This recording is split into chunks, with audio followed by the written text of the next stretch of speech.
கண்டம் கண்டம் கொம்பு காது இலை வே கண்டு கால் வெற்றி களம்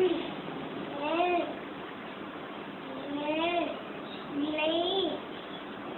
கால் ஓகே அடுத்து கண் காது மூக்கு வாய்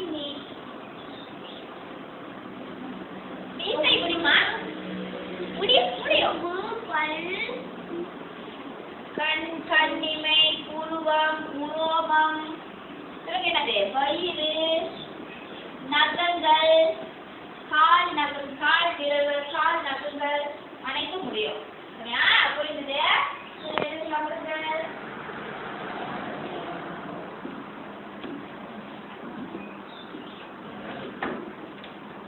நன்றி ஆசிரியை நன்றி நன்றி